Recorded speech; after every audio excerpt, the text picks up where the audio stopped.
राम लक्ष्मण भरत शत्रुघ्न को भाइयों का अवतार आप लोग सुने। परमात्मा नारायण जन्म नहीं लेते हैं, प्रकट होते हैं। भय प्रगट कृपाला दीन दयाला कौशल्या हितकारी। नारायण धरती पर प्रकट होते हैं कब? जब जाते असुरों की प्रवृत्ति बढ़ जाती है ना, जब ज्यादा दुष्ट धरती पर आते हैं तो भगवान को अवतार लेना पड़ता है।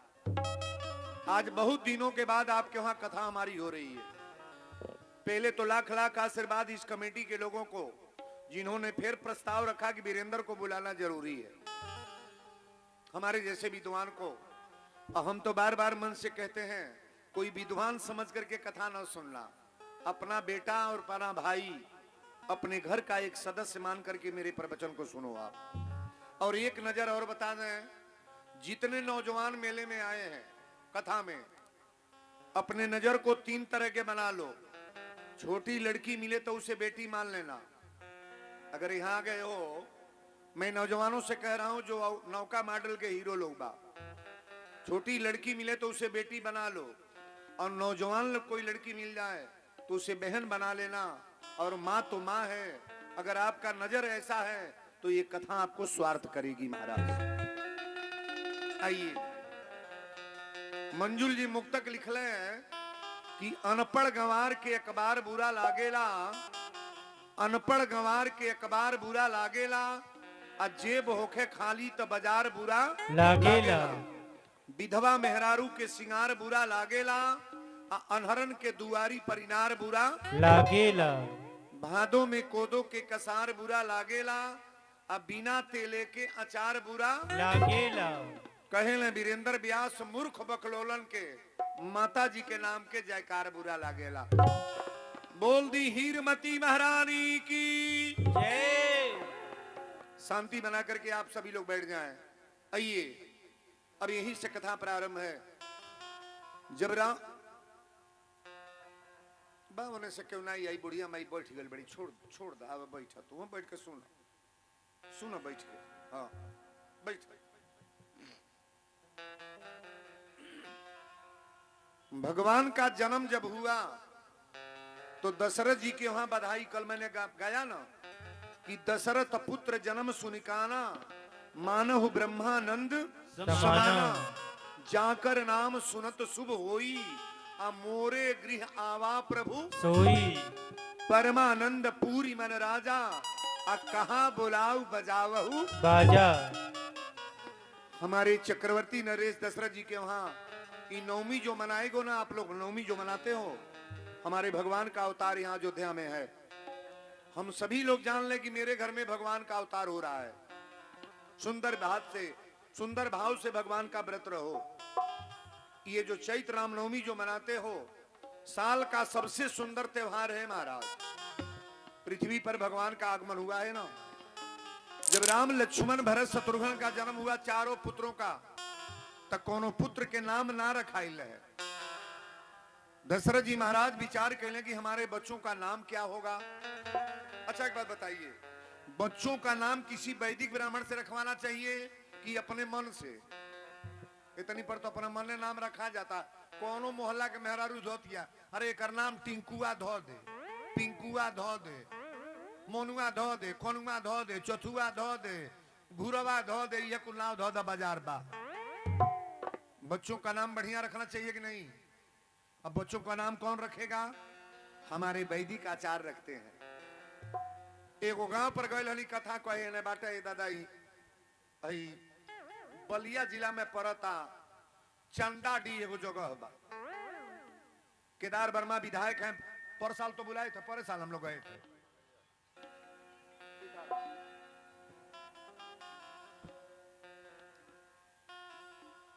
ओकरा 2 मंजिला मकानी पर रही, और लड़का के नाम रहे राम। 2 भैंस रखले, यादव का घर रहे। ए दादा राती के कथा को के सूती, जब सूती तब बुढ़िया बोलावल शुरू करे, ए राम। हम कहनी अब जागल बे बुढ़िया, भैंस लगाओ के टाइम हो गए। नाम तो धैले बा बढ़िया, ए राम। तो हम कहीं बुझाता सुतले में राम राम करतिया। तब फिर राम को ए राम 3 बेर कहे, तो अब कहे ए रमावा, तब वो ना उठे तो कहे ए रमावा, अरे दो गलवा रमावा, हमने बनाओले तो इज्जत। बच्चों का नाम ऐसे रख के क्या करोगे? भगवान के नाम को भी गाली दोगे?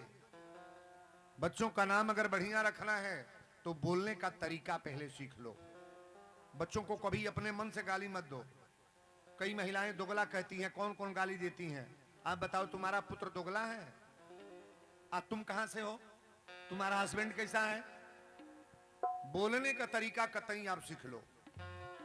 ये रामचरितमानस बोलने की तरीका, चलने की तरीका, बैठने की तरीका, आपसे वार्ता करने की तरीका संस्कार सिखाती है महाराज। जिसको कहा गया है कि रामचरितमानस ये मन में उतारने की चीज मानस है महाराज। दशरथ जी अपने 2 आदमियों को भेज रहे हैं कि जाकर के गुरु वशिष्ठ जी को बुला लाओ, मेरे बच्चों का नाम रखते हैं। ये तुलसी में लिख रहे हैं, पहली चौपाई में बोल रहा हूं कि नामकरण कर अवसर जानी,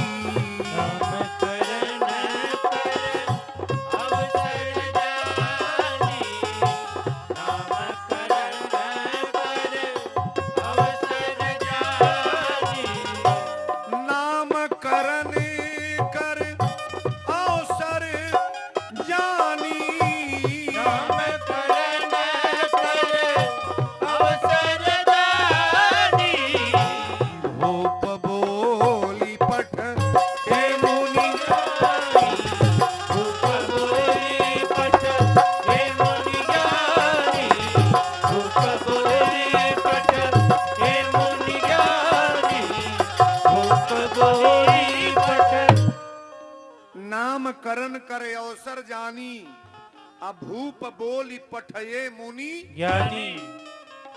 श्री चक्रवर्ती नरेश दशरथ जी महाराज श्री गुरु वशिष्ठ जी को बुलवाए हैं और हाथ जोड़ करके पहले पूजा किए।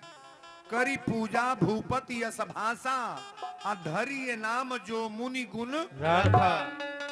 मेरे चारों पुत्रों का नाम रखे सरकार।